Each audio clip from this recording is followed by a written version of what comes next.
J'ai commencé par créer une association quand j'avais 16 ans parce que j'avais envie de mélanger le théâtre, le cinéma et de commencer à faire des petites choses en magie, que ça m'était venu depuis que j'avais vu Jurassic Park, d'être payé pour faire des dinosaures. Donc j'ai commencé à créer des choses comme ça pour amener du cinéma sur la scène. Et puis petit à petit, j'ai intégré une école qui est devenue après l'école Méliès. Et derrière ça, j'ai eu la chance de travailler avec Christian Guillon à l'Est, qui m'a formé sur toute la partie VFX. Et après, j'ai beaucoup alterné, j'ai rejoint Dev2Shoot, d'autres compagnies où j'ai beaucoup alterné entre l'animation et les trucages. Et en fait, tout mon parcours, du coup, en alternance entre animation et trucage, jusqu'à arriver à Weta, puis revenir en France, travailler dans l'animation, dernièrement chez MPC.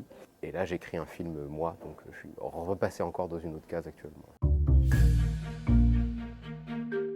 Alors, le métier de superviseur des effets visuels, j'ai tendance à comparer ça à un chef de cuisine. C'est-à-dire qu'en fait, on vient nous voir avec une idée et c'est nous qui allons devoir un petit peu déterminer comment est-ce qu'on va faire ça, quelle est la recette qu'il va falloir créer pour pouvoir réaliser les idées qu'a le réalisateur. Puis ensuite, gérer toute l'équipe qu'il y a derrière. Ça consiste par analyser un scénario. Dedans, nous, on va déterminer, on va dire, ah bah ça peut être du trucage. Il y a des choses où ça, c'est sûr, c'est du trucage. On va ensuite rencontrer le réalisateur, les équipes techniques. Une fois qu'on a fait ça, on passe sur le tournage. Donc là, on va encadrer le tournage, être sûr qu'on ait bien tout ce dont on a besoin, que les shots soient tournés correctement. Il y a des shots qui demandent parfois d'avoir plusieurs prises pour pouvoir être mélangés ensemble. On a besoin de plein de références de lumière, de caméra, parfois de façon dont les comédiens bougent, pouvoir le recréer en numérique. Ça, c'est important qu'il y ait un superviseur qui soit là sur place pour être le garant de tout ça. Parce qu'après, il va prendre toutes ces informations-là et tout ça va se retrouver sur le floor dans des compagnies de trucage pour la fabrication. Et à ce moment-là, mon travail consiste à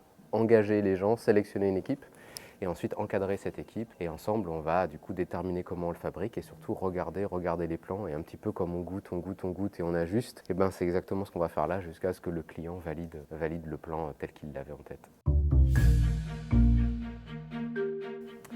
Il y en a plusieurs, mais je pense qu'il y en a deux qui sont un peu forts. Il y en a un sur un projet qui s'appelait Moustique, Cigale et Cambriole, qui a une dizaine d'années maintenant, qui est un pilote pour un long métrage en animation, où le but était vraiment de recréer de l'aquarelle sur ce film de Cédric Babouche, qui est aquarelliste lui-même et réalisateur. Là, c'est vraiment le moment où on a eu le sentiment, tous ensemble, on était dans une petite équipe, d'aller sur quelque chose vraiment très loin, sur cet aspect artistique, sur les questionnements qu'on se posait, comment est-ce que ça bouge de l'aquarelle. Et quand on a commencé à voir tout ça bouger, il y a eu une espèce de magie qui est restée assez intacte sur l'émotion, paradoxalement, quand je le vois encore aujourd'hui. Alors que beaucoup d'images ont tendance à vieillir, en premier lieu pour nous. Celle-là, elle continue à m'émouvoir beaucoup. Et puis en termes d'achievement un peu, c'est quand je suis arrivé à Weta, on a un peu des étoiles dans les yeux. Il y a quand même un truc qui se passe, ça reste un souvenir marquant, surtout pour le petit gamin qui voulait faire ça. Là, tu te dis, bon bah, c'est bien, on a bien bossé.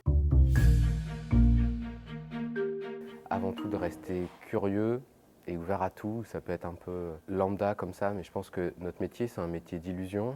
Et pour créer l'illusion, il faut comprendre comment ça marche. Comprendre comment ça marche, ça veut dire aussi bien tout ce qui se passe autour de nous en termes physiques. Pourquoi est-ce que ça crée une ombre comme ça? Pourquoi elle a telle couleur? Pourquoi je récupère un reflet ici et pas comme ça?